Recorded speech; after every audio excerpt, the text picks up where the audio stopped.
I am a huge fan of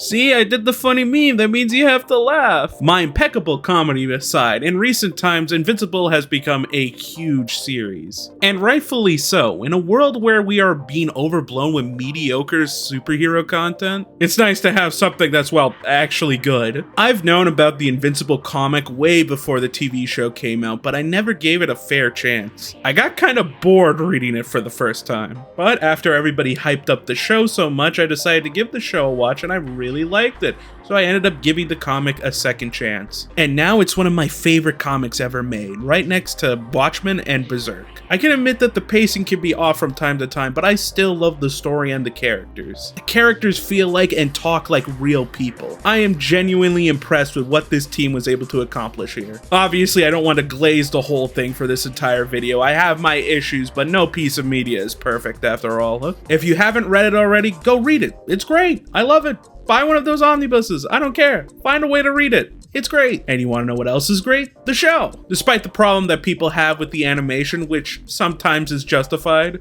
I think that this is both a great show and also a great faithful adaptation. And that's what I want to talk about today. How the Invincible show does a great job at adapting its material compared to other comic book TV shows and movies. In a world where Marvel is one of the biggest juggernauts in the film industry, they don't really respect the source material that they're basing a lot of their movies on. I mean, you just have to look at Civil War compared to the comic, and they're nothing alike. In the comics, Civil War was a massive event that impacted the whole Marvel universe. When in the movie, it's just a feud between Captain America and Iron Man involving Winter Soldier and a couple of other superheroes. I don't think that Civil War is the worst Marvel movie, but I don't think it's as good as the comic. If there's a better version of the story that you're trying to tell, I'm obviously gonna go for the better version over this new one that you're trying to sell me. Obviously, not everything in Marvel is inaccurate. I actually think there are some characters that they did pretty well. Vision, Black Panther, Daredevil, but this is a small list compared to the characters that are nothing like their comic counterparts. Star-Lord used to be a more stoic character in the comics, and even though I like the Guardians of the Galaxy movies, these are not the same characters. But because the movies are popular and the comics aren't, this is the version of Star-Lord that they're going to be using in everything Marvel related. I'm not the hugest Star-Lord fan, but I can understand being a longtime fan of him and being pissed by this. A character that I can't be pissed about is the Hulk. I fucking love the Hulk, but they absolutely butchered him in the MCU. It feels so long since we've last seen a proper Savage Hulk, and we've been stuck with Professor Hulk ever since. When I want to see the Hulk, I want to see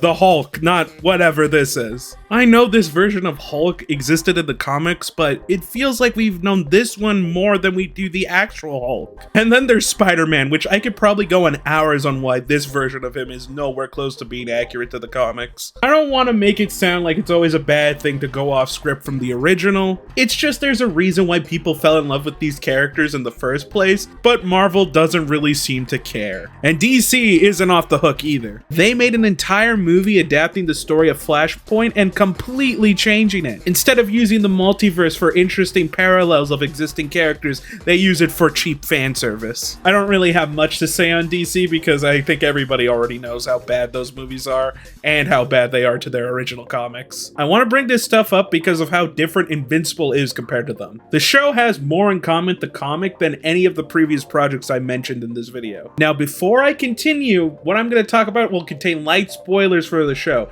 I'm not going to spoil anything about the comics because I know not everybody has read them. Editor's note, I do show pictures of characters that haven't been introduced in the show yet later on in this video, and I don't directly talk about them. I don't really say what their characters are, but I know that may piss off some people, so I'm just putting this warning here. Looking at scenes in the show compared to their comic counterparts are night and day. It's why the Invincible Twitter has been showing comparisons between the comic and the show, and I love it. I don't see Marvel doing that anytime soon. I think what helps when it comes to this accuracy to the comics is the fact that a lot of the people that worked on the comics work on the show. Robert Kirkman, Corey Walker, and Ryan Oatley all work on the show. And I think that's great because in recent years, I feel like comic book creators have kind of been disrespected. I've seen multiple occasions where Marvel comic book creators are denied access to Marvel after parties, which is messed up because you're adapting their stories. Well,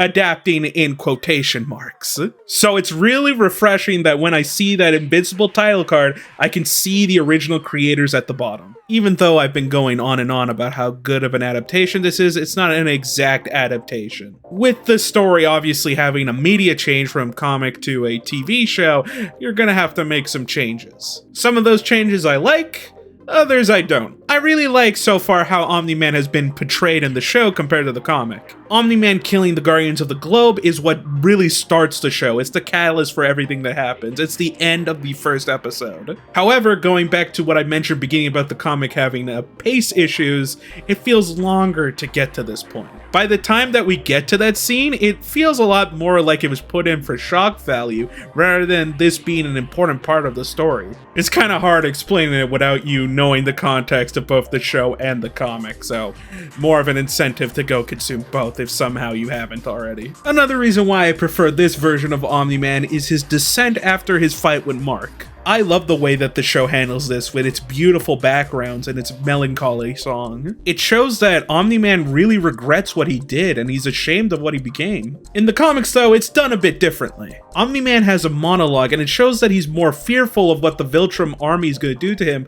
rather than being regretful. Instead of him helping the Thraxan ship, he just ends up casually finding Thraxa and largely decides to use the planet to make it up with the Viltrumite army so that they won't kill him. Now I can totally see somebody preferring the comic version, but I personally prefer the show version. Once again, all my opinions, don't get mad at me. But now my biggest complaint with the show, the thing that I've probably been eager to not talk about, but have to talk about anyway, the animation. It's a bit unfair comparing an animated show to a comic book because clearly the comic looks better than the show.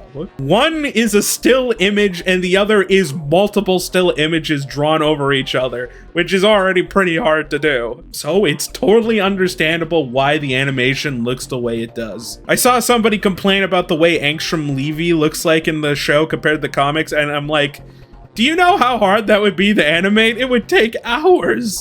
But I can admit that sometimes the animation could be a bit off. Sometimes it looks like they're just moving PNGs. Sometimes they're literally just PNGs. Out of all the comic book projects that have been coming out recently, Invincible has become one of my favorites. It's up there with shows like Daredevil and Penguin as just really solid TV shows. I am very excited for the future of the show as well. At the time of me recording this video, we just got the Conquest episode, and it was awesome. And if you enjoyed that episode as much as I did, then you're gonna be excited for the future characters and storylines they'll be introducing in future seasons. And there's also incentives for people who've already read the comics to watch this show. At the end of the Conquest episode, they introduce a new storyline that's gonna be original to the show. It's apparently based off of a scrapped idea for the comics, and I can't wait to see what they do with it. I know that because the show isn't over yet, that I don't know if it's going to live up to the potential that the comic laid out for it. There's always a chance that the show ends up faltering, similar to another Amazon series about superheroes. But until that day comes, I'll be excited to see what Invincible holds for its future. Before I go, I wanted to list some of my favorite Invincible characters: Alan the Alien, Rexplode, and Powerplex. Also, thanks to my friend for giving me the MK1 footage. Link to their socials will be in the description below. Okay, thanks, bye!